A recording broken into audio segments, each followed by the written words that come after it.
La chronique du jour. La chronique du jour. Jérôme Carlos. Bonjour.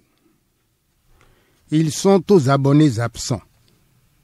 L'expression signifie qu'il n'y a pas d'abonnés au numéro demandé. C'est ce qui se passe souvent au niveau de certains de nos secteurs et structures de développement. Aux appels des citoyens, un silence de cimetière. Est-ce parce qu'on ne veut rien dire, qu'on n'a rien à dire, qu'il n'y a personne pour dire quelque chose? Pourtant, les citoyens ont besoin de savoir. Il coule de source que développement ne rime point avec silence. Voici, à titre d'illustration, quelques secteurs de la vie nationale où absence et silence se donnent la main. Vilaine et fatale complicité.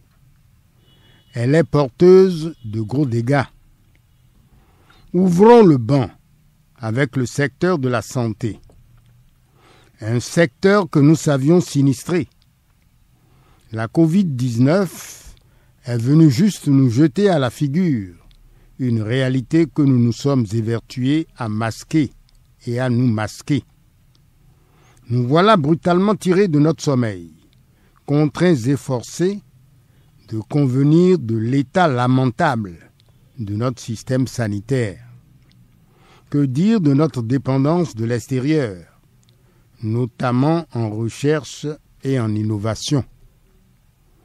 Pendant que les autres cherchent et trouvent, nous nous ligotons à la charité du vaccin. Nous voilà réduits à de simples consommateurs de remèdes. Des remèdes que nous ne savons ni concevoir, ni produire. Pourquoi en est-il ainsi? C'est vain d'attendre une réponse.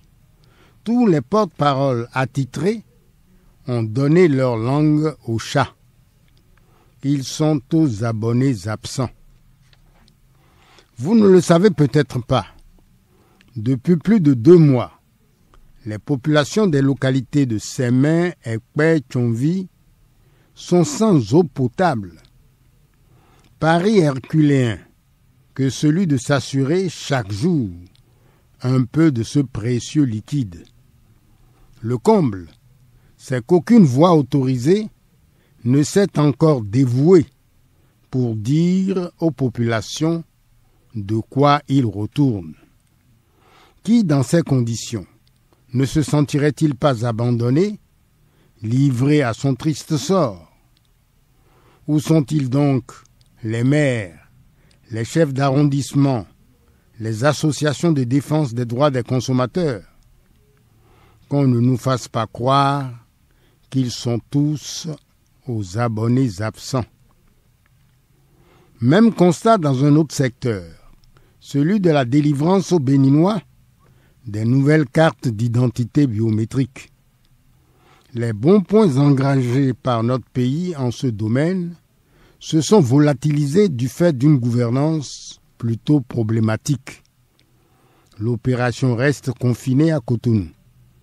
Cela entraîne une affluence ingérable de personnes, une bousculade monstre et une perte de temps incalculable.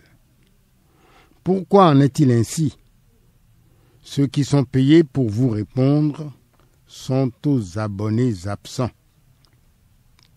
Intéressons-nous à un autre secteur de notre vie nationale, le football. Pour la passion que le Béninois lambda voue à cette discipline sportive, nous sommes au diapason du monde. Sauf qu'ailleurs, les fans ont de quoi se mettre sous la dent avec les exploits de leurs équipes. Ici, chez nous, nos quelques coups d'éclat sont comme des étoiles filantes. Ils alimentent la chronique trop brève de nos trop rares éruptions. Cherchez à savoir pourquoi. Vous n'entendrez que l'écho de votre voix. Terminons ce petit tour de nos silences coupables par nos historiens.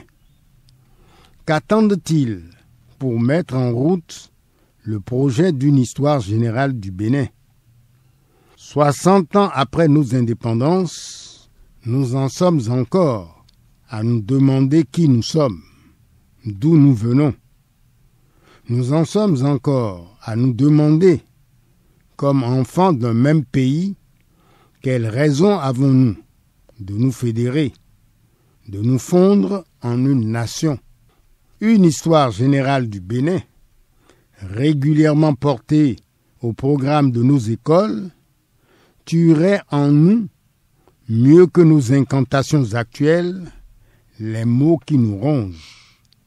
Ils ont nom: tribalisme, racisme, régionalisme, ethnocentrisme. L'histoire générale du Bénin est un immense chantier. Il est à ouvrir à l'engagement militant de nos historiens et des tenants traditionnels de notre mémoire collective.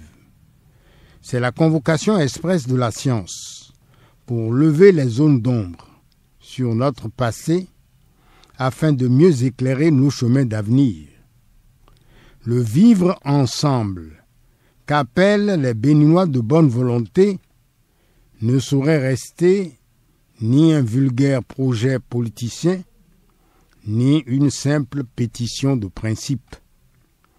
Nous avons besoin des lumières de l'histoire, donc de la science, pour orienter nos pas, pour aller les uns à la rencontre des autres. Il nous faut briser la loi du silence. Il nous faut inaugurer une parole neuve. Est enfin venu, selon les mots d'Aimé Césaire, le temps de reprendre l'initiative historique. Merci pour l'attention et à jeudi prochain. C'était la chronique du jour. Retrouvez la chronique sur www.capfm.com.